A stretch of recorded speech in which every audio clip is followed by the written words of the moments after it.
Okay, guys, excuse the noise in the background. There might be dogs and stuff barking, but what I want to do is I want to show you some of the groups I had with the Daisy 880 and what we're going to start with here. And this is in a controlled environment indoors. So anyway, 15 yards, 3/4 inch group for 5 shots here. It's a 8.2 grain SIG match pellet. This is the Daisy 880 and 4 pumps. And we see consistency here with 3/4 of an inch right here at 15 yards. So I tried that one. Then what I did is I took the same aim point and I tried 2 pumps at 15 yards. And this is what I ended up with. I ended up with 1/2 inch groups for 5 shots. So I tried it one more time to make sure it wasn't a fluke. Sure enough, it likes that speed. And it just so happens that 370 to 400 feet per second is what competition wad cutter pellet pistols usually like for accuracy. So we're seeing the same thing out of the Daisy 880 here. We're getting some pretty small groups here with 5 shots. So what I did then is I thought, well, what is 1 pump going to do? So I used this for my aim point, and 1 pump, we got waterfall groups, which means that the standard deviation isn't that good because it doesn't have enough pressure to push the pellet out like it should. So you'll get these waterfall groups like this. And we did 1 1/4 at 15 yards, so I stepped back to 10. Still kind of got similar results. So 1 pump for this pellet is probably only be pretty much for like really close range, like 5 to 7 yards. Then what I did is I took it off 7 power. All the ones I showed you are full 7 power. Took it off 7 power and I decided to put it on 2 power, which is the hunting power that you put it on when you're tracking fast moving game and stuff like that. And you're at relatively close range. This is 15 yards. And we got 1 1/4 inch groups. It's 8.2 grain SIG pellet, Daisy 880, and this is 4 pumps. But if you notice here, this is 1 1/4. If I don't count that one there, it's probably 3/4 of an inch at 15 yards. And that's doable for a small game if you can move in at 15 yards. But I wanted to try it on 2 power just to see what I could do. Now, all these groups I'm showing you, I wasn't really doing strict bench rest. I was resting the rifle the way I showed you in the first video. Not really strict, not really taking my time, just pretty much lining up the dot or whatever and shooting. So this gives you an idea of what I got here. So after showing you that, I want to show you what I set up for cards. Whenever I pick a pellet for a rifle, this is how I do it. What I do is I take an index card and I go, okay, Daisy 880, Hawk 2 to 7x32, Mil-Dot reticle, ballistic coefficient 0.010, that's for a typical wad cutter, SIG 8.2 grains, 15 yards. Here's the velocities of each pump. Here's the accuracy of each pump. Notice that the law of doubles, if you take 15 yards times 2, it's 30. So if we got a 3/4 inch group at 15, we expect to get 1 1/2 inch group at 30, which isn't too bad. 1 inch at 25 isn't bad for a Daisy 880. And if you do any better than that, that's really good. So we expect 1 inch at 30 yards from 2 pumps here if we got a 1/2 inch here. And the pellet will make it out to 30 yards for the 4 pumps and the 2 pumps. Now the 1 pump, you might come a little bit shy or you might just make it to 30 yards. So that's something to realize, that your reticle here, since we've maxed out the turret for 4 pumps up here, what could happen if you're on 1 pump is you could end up way down here at 30 yards on the reticle. Now looking at the reticle here, this is a dot reticle.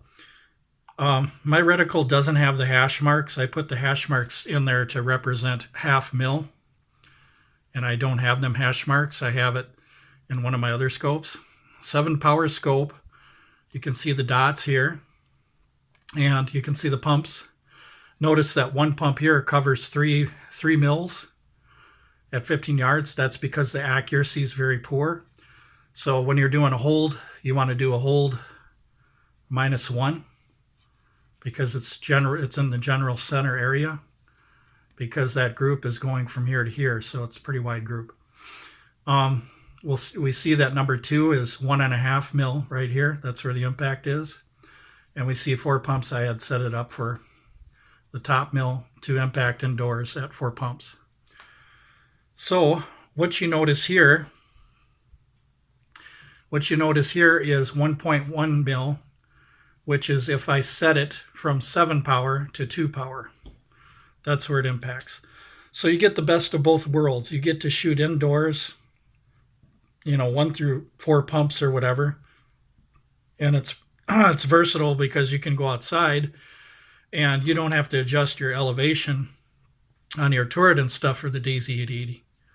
So, when I did that video, I told you guys I just about maxed out the elevation so that I can enjoy it indoors for up to 4 pumps, and then outdoors, any kind of pumps you want, because that elevation is already maxed out the way it is. So all that's important is getting the accuracy. It's no sense in doing long range if you don't have the accuracy. So that's one thing to consider, is what are you shooting long range for? What's your purpose? What size target you want to hit? Now for targets, what we want to do is we can make stovepipe targets. That's where you take a piece of stovepipe and you mash it out with a hammer flat, and you take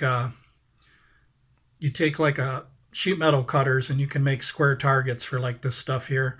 So for instance, at 30 yards, you can make 2-inch targets, or a little bit bigger to make, for beginners, and then make it for these dimensions for, somebody that's better and stuff and more accurate. So it's up to you what you want to do, but you want to make sure it's got a nice sound to it. So what I thought was I tested out these metal 2x4s. It's kind of like an annealed soft steel, easy to cut.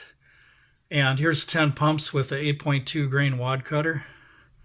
So if it'll hold up to that, and it'll hold up to 300-400 feet per second for these pellets, this is a good material that you can cut if you don't have stovepipe metal. You can just get one of these cheap metal 2x4s, and then you cut it with the sheet metal cutter, the dimensions that I show here, to challenge yourself or challenge new people that are shooting with you. So for instance, if you wanted to do a competition with somebody, you want to set up your field targets so that on 4 pumps it's 1.5 inches metal plate or gong or whatever you want to make.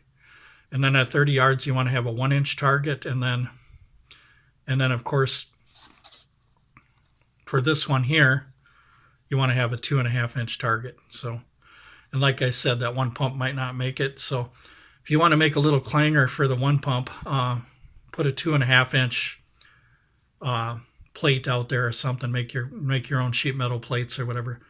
So it's up to you guys what you want to do, but I typically match my accuracy with the metal plate. So if I'm doing 1.5-inch accuracy at 30 yards, then I'll cut out a 1.5-inch plate out of this. And that way, if I hit it, then that means I'm doing something right and I'm accurate. And I might do it standing up too, and stuff like that.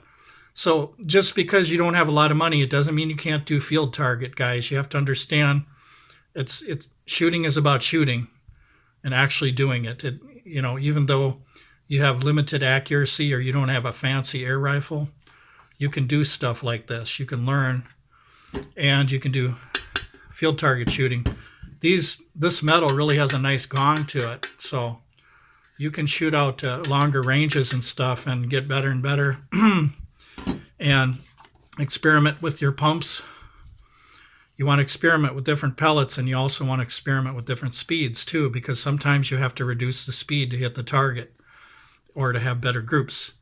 And then what I recommend for pellets is you do like 5 sets of 5 or something like that if you can afford it. If you can't, go 3 sets of 5 and find out the bench accuracy of them pellets. Then go out in the field and find out what that best pellet is for you. For, say, like if you're going to go out to way out to like 50 yards and you want to do a competition with somebody, you both have $40. You buy the Daisy 880 rifle. You decide you're not going to shoot BBs in it, but just pellets, because you're going to use it for like a competition shoot. So you guys both go out and buy your $40 880. Then you go get yourself a scope. Make sure everybody has the same scope.